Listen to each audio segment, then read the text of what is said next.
Today is a very important day internationally because it's a day when we reflect at our achievements in fighting drugs and substance abuse worldwide. From us here at John Mututho Empowerment Center, we wish everybody well. And I want to start by calling an end to pretense by the people who are supposed to be taking charge and ensuring that nobody is suffering or induced to this kind of suffering. I start with a fatherly advice, grandfatherly if you so like. Mothers, particularly young mothers, make sure your children go to Sunday school. That's the beginning of good living.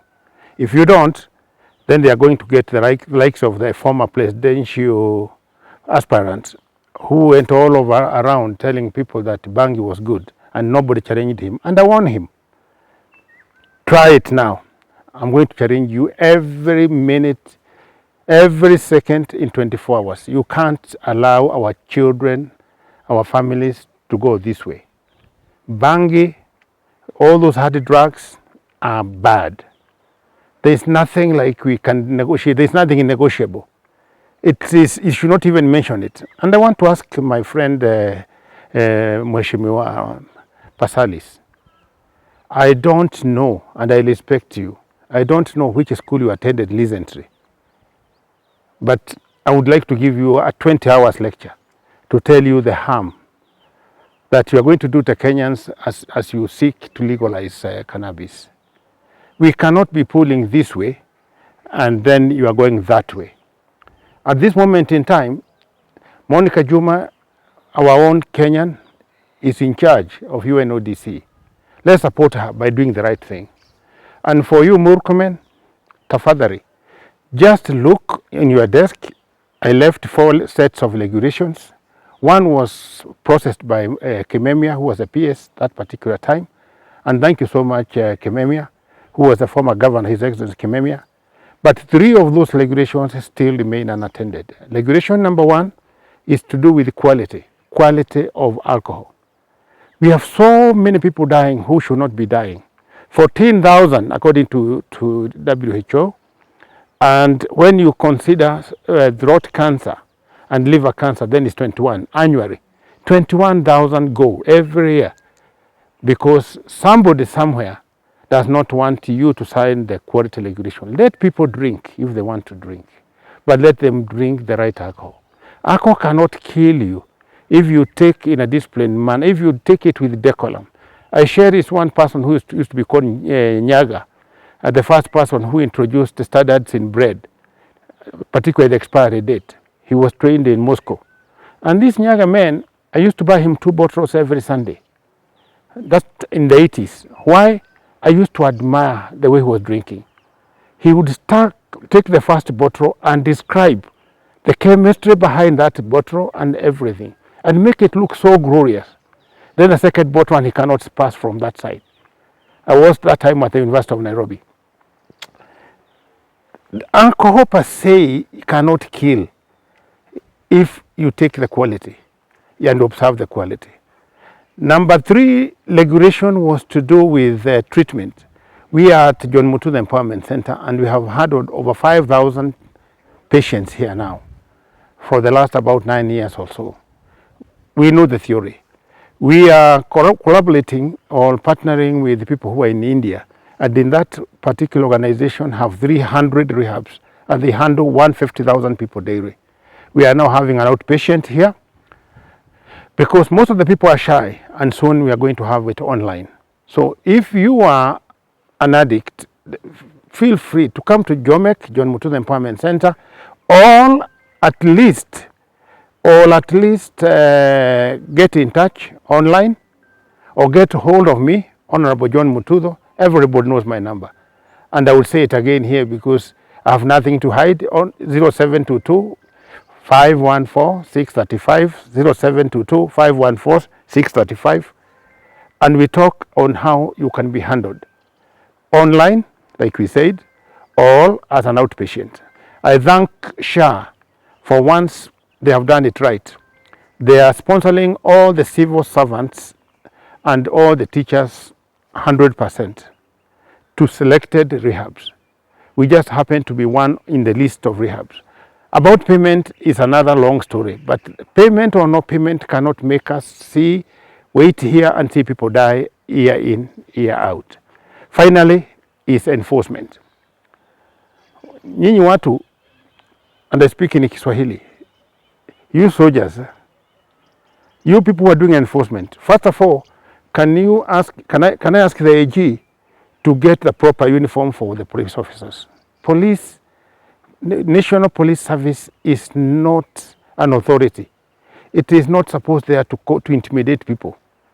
Let them keep that battle fatigue in their barracks or wherever they are and wear nice police uniforms, neat police uniforms, and let them be civil. Let them reason to us. I don't see why you need about 20 men to come and lift somebody to a lorry. That's what you are listing. I don't know what is hard. I've negotiated with people even in Mkuru Kwaruben.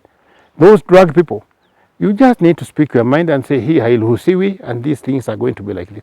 There must be a voice of reason, honestly.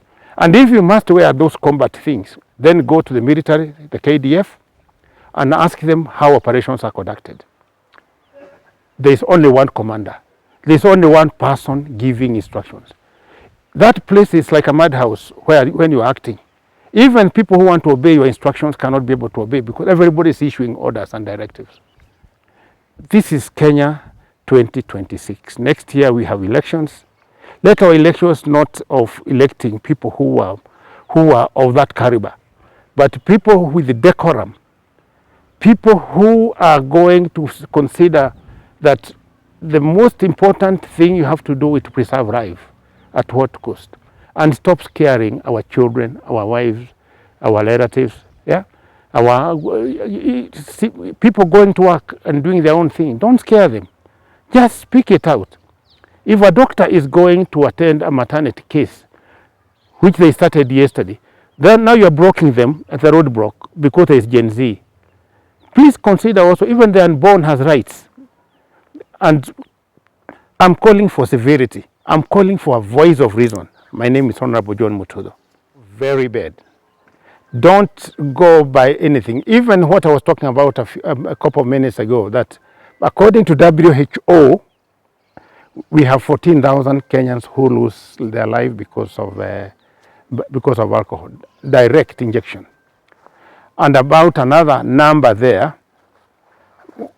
for throat cancer and liver cancer. Total is about 21.5 people. 21.5 thousand people. 21,500 people die every year because of alcohol. When you add the substance abuse, because alcohol now is being fortified with substances, the figure is shameful. If you compare what we are spending on road safety, and I'm not saying 4,500 is not a small number, the people who die because of road accidents, and the amount of money we are spending on road safety, then you realize that NACADA is supposed to be in the region of 35 billion shillings. That is urgent. I'm not saying because I have interest, I'm the former chairman of NACADA, but I'm saying because they have no voice. They are voiceless. They are just like Laia. They cannot be able to stand here and say what I'm saying. I'm saying working by proportion of people who die and then apportioning the national budget towards that, then NACADA should be having something like 35 billion shillings so that they can be able to cope with the situation. The situation is very, very, very bad. You saw this idiot who came from Russia the other time and was giving people water, some juice, and then they made the world believe that our women are like he describes them. I want to tell Kenyans, I was a senior citizen, a very senior person in this community, our women are solid. What they didn't tell you is that there's a small drug which is water soluble and which is taste-less, is what he was using. So when you are accepting, if you are a lady and you are accepting water from a stranger or a glass of juice or even that handshake, be very careful. It will impair your brain and the way your brain functions as already. These and many more, fentanyl, these are new drugs. Things are simply pathetic. Thank you, Moe.